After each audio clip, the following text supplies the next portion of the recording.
Poor old Mario. Always having to run and jump around to save Peach over and over again. Luckily, there are plenty of power-ups to help him on his way. These power-ups can vary from game to game, but I will be looking at my personal favourites across the series. I did think about how well the power-ups are used in their respective games and how they enhance the levels they're used in, but the main aspect I'll be considering is just how much fun I have with them. Before we get started, remember this is just my opinion, so if you don't agree with me, don't worry about it, just let me know in the comments down below what power-ups you rank as the best. And while you're down there, hit that subscribe button, join the party, don't miss any future videos. One difficult decision I made was to not include Yoshi on this list, seeing that he is a character in his own right and he is my main in most Mario spin-offs, so it would have felt mean to think of him as an item, but rest assured if he was included on this list he would sit very comfortably in the number 2 spot. And as always, I don't want to spoil the list in my intro, so the ones you've been looking at so far are my honourable mentions. I'm Dave from SaveDex, and here are my top 10 favourite Mario power-ups. Number 10. Mario may start off some of his quests as just a little guy, but only at first. Let's start this list off with the first power-up you encounter in most Mario games, the mushroom. This, quite simply, makes Mario grow in size. It makes him able to smash bricks and, most importantly, take an extra hit without dying. You know the feeling, you're on a difficult level, you're small, trying to get through the obstacles and enemies, and you're just wishing for a mushroom to appear somewhere. You want that safety net. This item is also important because sometimes you aren't able to get other power-ups unless you're already Super Mario.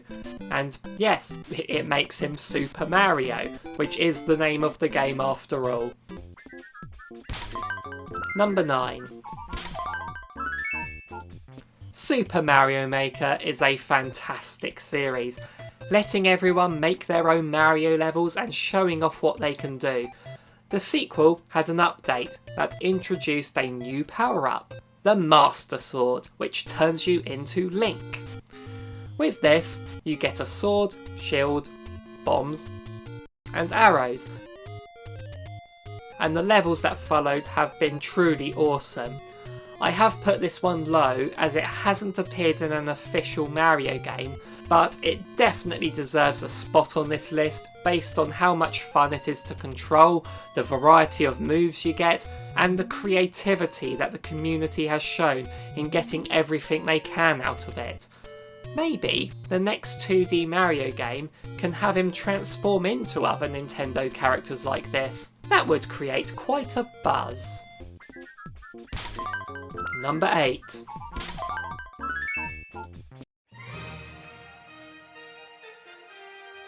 Speaking of a buzz, here is the first animal-based power-up on this list. In Super Mario Galaxy, there is an interesting looking mushroom that is coloured like a bee. No prizes for guessing what that does. It changes you into my 8th favourite power-up, Bee Mario. Bee Mario can fly a little way, stick to honeycombs to climb them, he can climb around a giant queen bee for some reason. As was the nature of Mario Galaxy, you can't keep this power up with you when you finish a level, so the levels themselves were specifically designed for the bee, and I always find them fun to play through. But the next power up will let Mario soar even higher.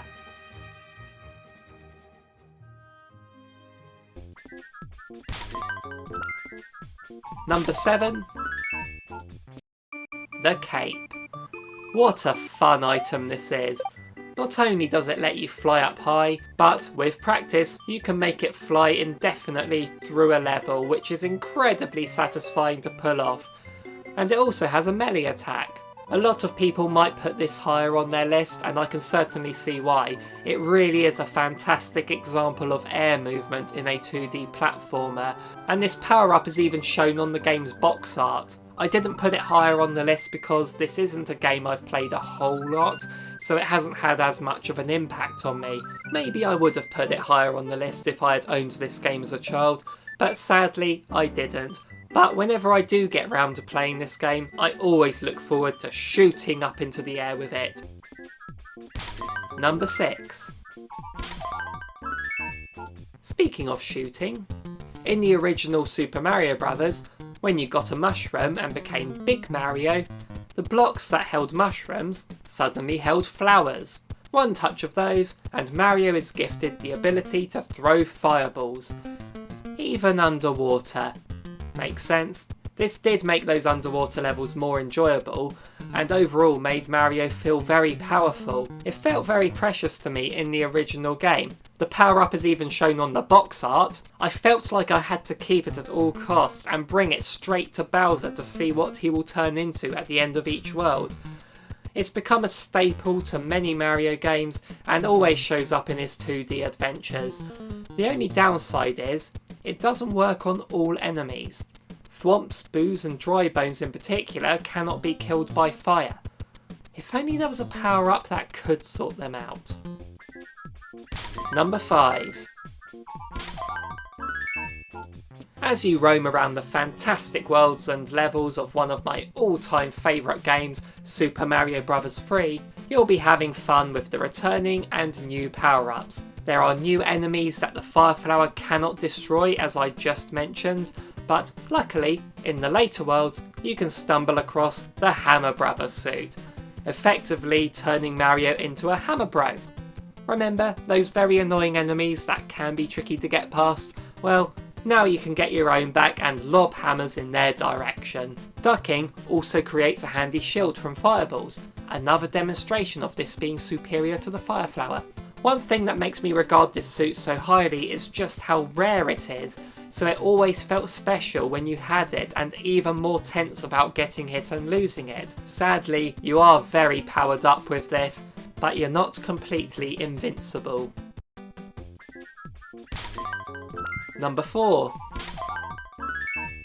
Speaking of invincibility, let's take a look at a power-up that has been there since the beginning and rounds off the trilogy of staple Mario power-ups, the Starman. A power-up so awesome it needs its own music. If having the flower or hammer suits can make you feel powerful, that is nothing to how it feels to grabbing a star and just bombarding your way through enemies, taking them all out in one hit.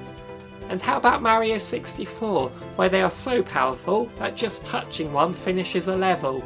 I loved how in Mario 3 they gave Mario a somersault as he leaps through the air. I always had to do this off the pyramid. Making Mario dizzy. What's not to love? Number 3.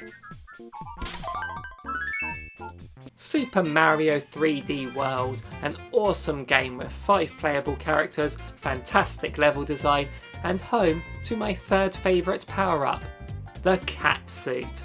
This is awesome.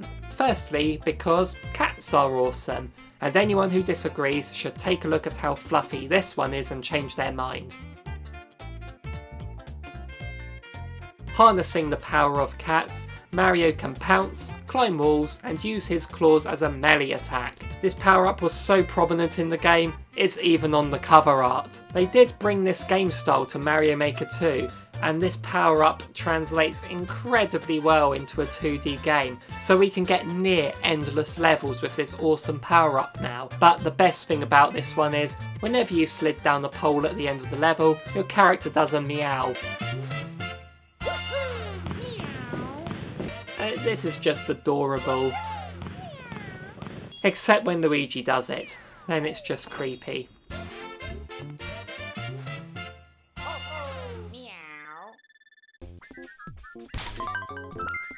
Number 2.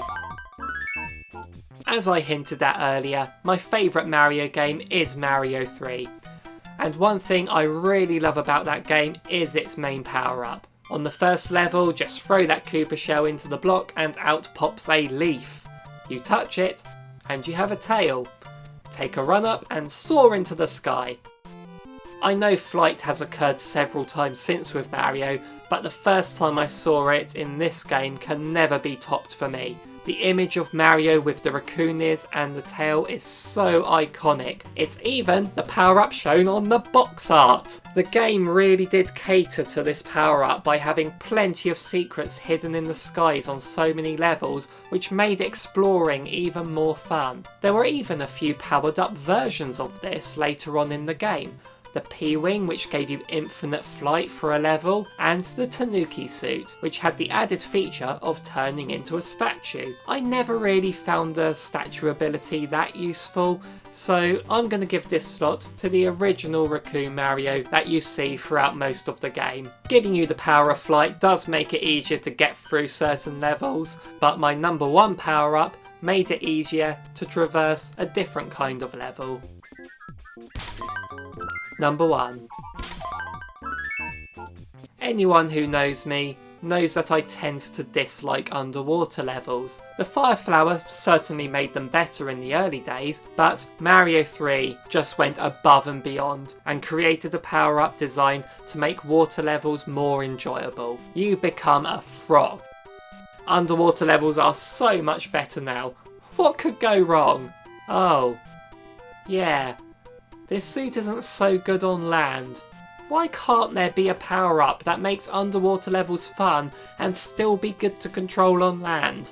Enter New Super Mario Bros. Wii, where they introduce the Penguin suit. This not only makes underwater swimming more enjoyable, but you can also shoot ice balls and slide around on land. What's not to love? It's even shown off on the box art of the game at... Oh wait, it's not. But why isn't it? It is also a shame that it isn't in Mario Maker, since I can see people going nuts with making snow-based levels designed around the sliding mechanic, as this was really fun to do in New Super Mario Bros. Wii. I also happen to love penguins as well, that always helps. So, those were my favourite Mario power-ups. Which ones are yours? Let me know in the comments down below which ones you enjoy using, and which ones you'd like to see return in future Mario games. And while you're down there, giving us a like would be very nice, and hit that subscribe button to keep up with our future videos. Thank you very much for watching, I'll see you in the next one.